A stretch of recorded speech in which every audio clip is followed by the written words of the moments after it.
des écoles, ils pourraient faire tout ça. Mais ils sont pas rassasiés des richesses, ils en veulent, c'est le monde. Alors c'est vrai que ces pasteurs là, de Gien, ou ceux qui voulaient devenir pasteurs, je disais là, ben, t'as qu'à aller simplement là, eh bien il y a un cours catholique sur la Trinité, eh bien vous allez directement là et vous allez comprendre la Trinité, parce que là c'est vraiment les pères de la Trinité. Pourquoi aller à Gien? Eh oui. Et les hommes sont égarés. Les hommes ne savent pas qu'en défendant la cause de Rome, ils défendent le pape, ils défendent Constantin. Constantin, c'était un meurtrier, c'était un homme de guerre. Constantinus. Eh oui. Et Constantin s'est fait adorer. Et il disait aux véritables chrétiens, si vous ne m'adorez pas, alors je vous tuerai. Alors Constantin les a tués, ceux qui n'ont pas adoré, qui ne l'ont pas adoré. Ceux-là sont morts, les véritables chrétiens, parce qu'ils n'ont pas voulu adorer Constantin. C'était le culte de l'empereur. Hein, voilà. Mais les faux chrétiens, ils ont dit, Constantin, on va t'adorer. Alors Constantin leur a dit, puisque c'est comme ça, eh bien si vous m'adorez, eh bien je vous laisserai adorer aussi vous de Jésus. Et Constantin, quand il a vu toute cette armée qui venait à lui, de soi-disant chrétiens, ben, il a fait une église, une assemblée, on va dire, qui s'appelle l'église catholique, qui signifie universelle.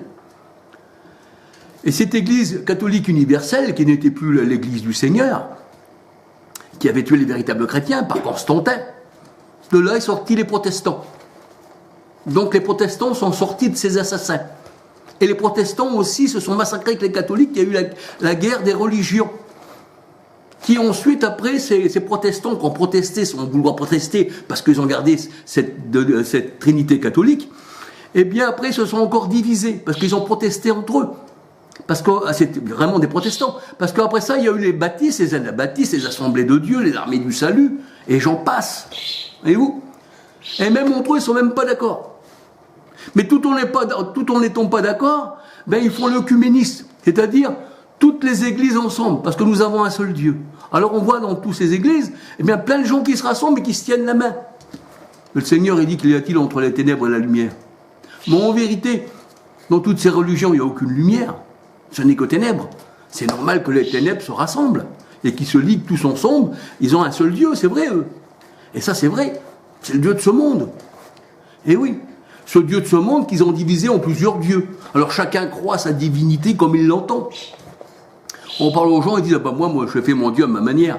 Je crois à ma manière. Ben, si je crois à ma manière, je vais même faire un Dieu, moi-même, qui ne va pas me juger. Ah ben tiens, ben, je vais coucher avec la femme de monsieur Untel, je l'ai fait à ma manière, il ne dira rien, parce que je me l'ai modelé.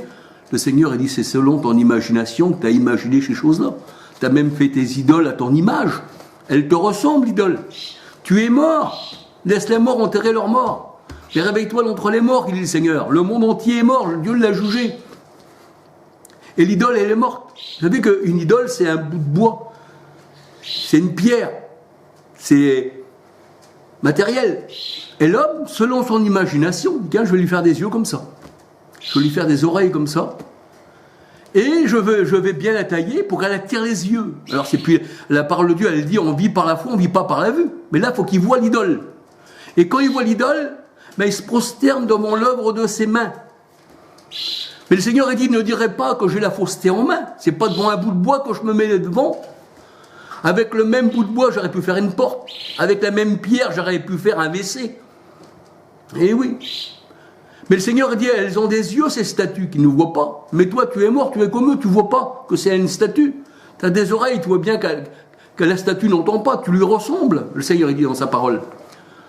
Des faiseurs de statues ressemblent à ce qu'ils ont fait, alléluia. Ils sont morts eux-mêmes, une statue est morte. On voit même des fois que les statues sont tenues par un socle, pour pas qu'elles tombent.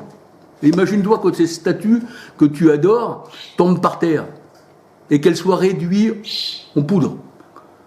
Elle est toujours là, la masse est toujours là, sauf qu'elle a changé d'aspect. Ben, tu l'adorais. Ah non. Les vrais adorateurs adorent Dieu en esprit, en vérité, alléluia. C'est vrai. Et le Seigneur Jésus disait, maintenant ce n'est plus à Jérusalem, là que vous allez adorer. Parce que celle-ci, je l'ai détruite, c'est devenu Agar, avec ses enfants charnels. Galates 4, 21 à 31. C'est l'Arabie. Et c'est vrai, il y a la mosquée d'Omar maintenant. Le mur des lamentations, ici et ça. Apocalypse 11, 8. Sodome et Gomorrhe, elle l'appelle le Seigneur. Eh bien, le Seigneur, il dit dans sa parole, tu dois m'adorer en esprit et en vérité. C'est là que le Seigneur cherche de vrais adorateurs. Alléluia. Mais ton idole, elle tombe par terre, elle se réduit en cendres. Est-ce que tu vas continuer à l'adorer? Eh oui. Ne diras-tu pas qu'elle est rendue en poudre? Ben, tu vas passer à côté, parce que là, tu n'as plus l'adorer. Il fallait que cette idole soit faite à l'image d'un homme. Ben, pour d'autres, il faudrait qu'elle soit faite à l'image d'un éléphant, comme Ganesh, ou d'une vache, ou adorer le gonge, ou adorer un arbre. Adorer un homme, un peu comme Constantin se faisait adorer, ça s'appelait le culte de l'empereur, qui aujourd'hui, Constantin est devenu le chef de la Trinité. Eh oui, tu te trompes.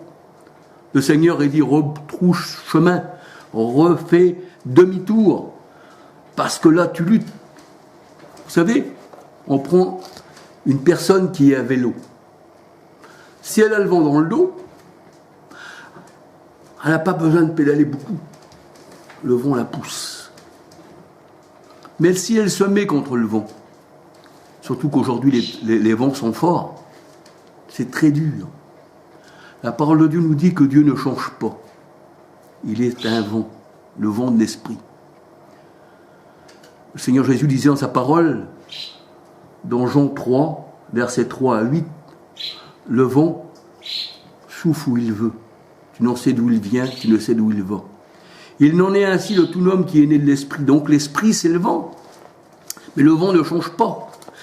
Si toi, tu es sur ton vélo, que tu te laisses pousser par le vent, tu auras la bénédiction de Dieu.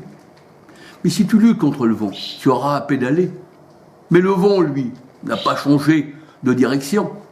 C'est toi qui changes de direction. Alléluia. Tu changes de direction et tu te mets contre le vent. Et le Seigneur, il dit, dans sa parole, comme il disait à Saul de Tarse, il serait dur de reguimber contre les aiguillons. Oui, parce que Dieu, c'est une épée. Il serait dur que tu luttes, que tu t'avances contre moi. Parce que si tu t'avances contre moi, je suis une épée et tu vas te transpercer. Mais si tu marches avec moi, alors mon épée sera avec toi. Elle va te sauver. Alléluia. Eh bien, c'est ça. Alléluia. Et aujourd'hui, nous voyons que les gens, eh bien, sont pris par des gourous. Les gens sont pris par toutes sortes de mots. Ils pensent qu'à eux, à l'argent. Ils n'ont pas une pensée pour l'éternel. Ils ne pensent qu'aux choses de la terre. Ils se réveillent le matin, ils astiquent leur véhicule, leur camion. Pour les entrepreneurs, c'est pareil. Ils téléphonent le matin de bonne heure. Est-ce que la marchandise est bien arrivée? Ici et ça. Ils pensent à leur ventre. Mais ils ne pensent pas à la parole du Seigneur. Ils ne pensent pas au pain spirituel. Ils pensent au pain charnel qui pourra remplir leur ventre. Combien de personnes, j'ai vu, parce que je suis gitan, je m'appelle Dorkel, je suis gitan, eh bien, combien de personnes que je voyais sont jugées, je ne juge pas, mais je constate et je dis, tout ça pour la parole du Seigneur, parce que ce n'est pas à moi de juger, c'est Dieu qui juge, alléluia. Mais je voyais les gens, le matin, astiquer leur caravane, astiquer leur camion, le soir, le midi, toujours dessus, je dis la tôle avait été usée. Mais si tu astiquais ton cœur comme ça, si tu demandais au Seigneur, rends-moi blanc à l'intérieur, Seigneur, parce que je suis venu au monde nu, je repartirai nu, que je pourrais donner en échange de mon âme. Vous savez, les châteaux aujourd'hui sont encore là. Les rois ont disparu. On n'a jamais vu un coffre-fort venir dans un cimetière.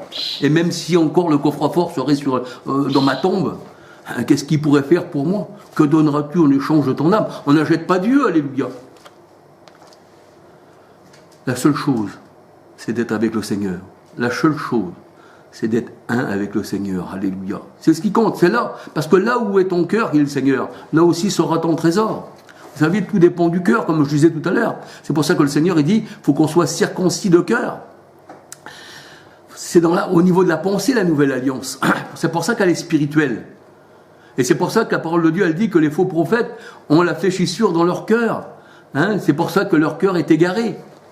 C'est pour ça que les pensées de l'homme ne sont pas les pensées de Dieu. Or, nous avons la pensée de Christ. Alléluia. C'est ça la nouvelle naissance, c'est d'avoir les pensées du Seigneur. Et c'est de penser au Seigneur tous les jours, jour et nuit. Parce que ça, c'est notre vie. Si je ne pense pas au Seigneur le jour, la nuit, que je ne mets pas ma confiance en lui, je laisse un ton pour le monde.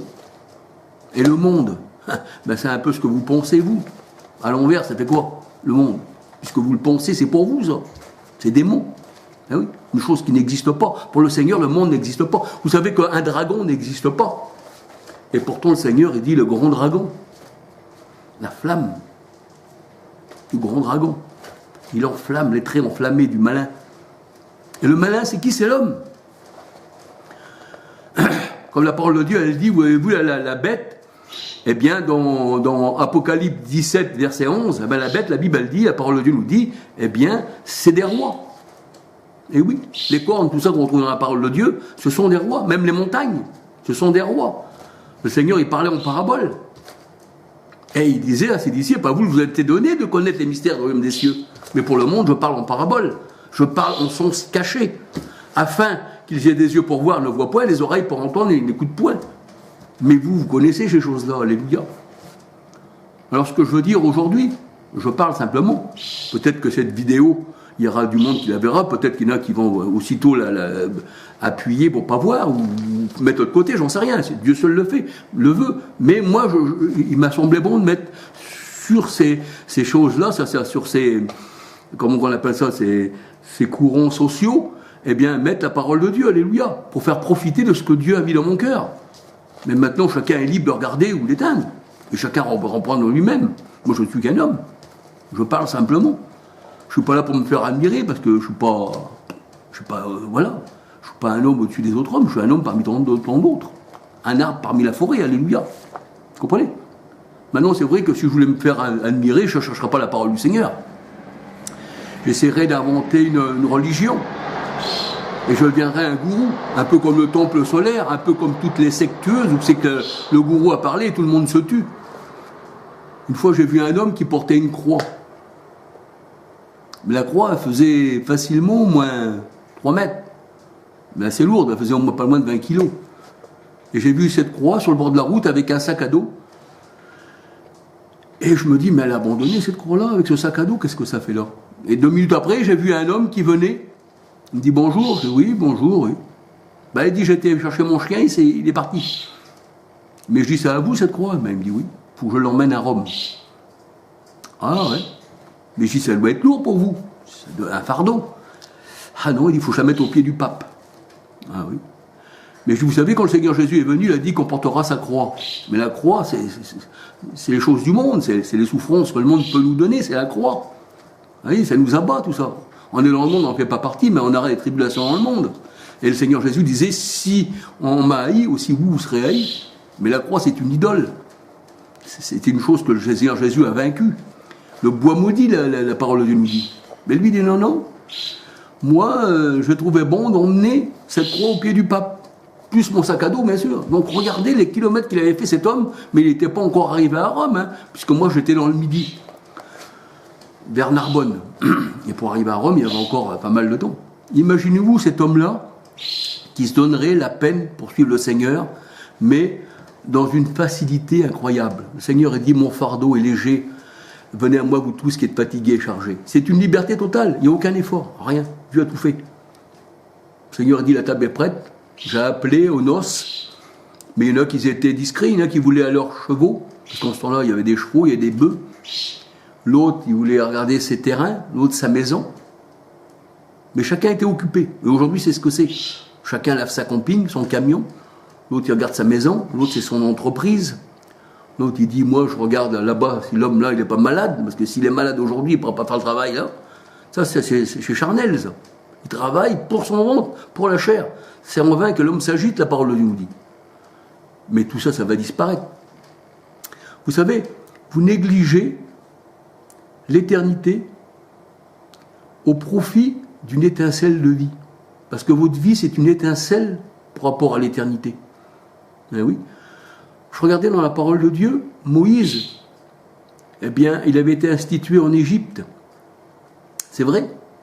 Mais la parole de Dieu, elle dit que Moïse, il n'a pas regardé la grandeur de l'Égypte, mais il avait les yeux rivés sur la rumination du Christ. Ça veut dire sur la grâce du Seigneur. Parce qu'il savait qu'il avait plus à gagner dans l'éternité qu'il avait à gagner sur cette terre.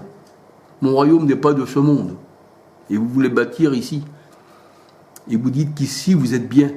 Mais non. Bien sûr, ici c'est le séjour des morts. Ça, le Seigneur, il l'a dit. Ben oui. Et puis, comme je vous disais tout à l'heure, ben, sur l'ombre de la mort, une lumière s'est levée. Ben oui. Là, sur le territoire de la mort, une lumière s'est levée. La Galilée des païens, territoire de la mort, de l'ombre de la mort.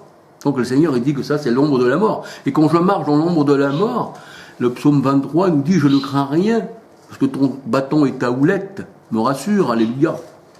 Et le Seigneur Jésus-Christ disait, eh bien, à un de ses disciples, qui voulait enterrer son père, laisse les morts enterrer leurs morts. Toi, viens, suis-moi. Le Seigneur, il dit, ne pleure pas pour un mort, parce qu'il est mort. Ne pleure pas pour Saül, je l'ai rejeté. Tout ce que le Seigneur rejette, on ne peut pas pleurer. On peut pleurer dans notre cœur parce qu'ils n'ont pas accepté le Seigneur, parce qu'on ne les verra plus après la mort. Ça sera fini. Il est réservé à l'homme de mourir. Ensuite, c'est le jugement éternel. Eh bien, ce monde-là est mort. Réveille-toi d'entre les morts, dit le Seigneur. Et vous savez que comme Paul il parlait du baptême pour les morts, le baptême c'est aussi un engagement, une consécration. Oui. Et comme Paul il dit qu'il s'est fait baptiser pour les morts, ça veut dire qu'il s'est consacré pour ce monde mort. Mais les morts n'ont pas voulu l'écouter. Mais le Seigneur il dit dans sa parole, je suis une odeur de vie pour ceux qui vont à la vie, et une odeur de mort pour ceux qui vont à la mort. Alléluia. Eh bien je pense que ce que je vous ai mis sur cette vidéo, eh bien je pense que le Seigneur bénit toutes choses, et qu'il y en a qui seront eh bien, pour le Seigneur, et il y en a d'autres aussi qui seront pour les ténèbres. Que le Seigneur vous bénisse, et que le Seigneur vous garde, alléluia, qu'il vous donne sa joie. Amen.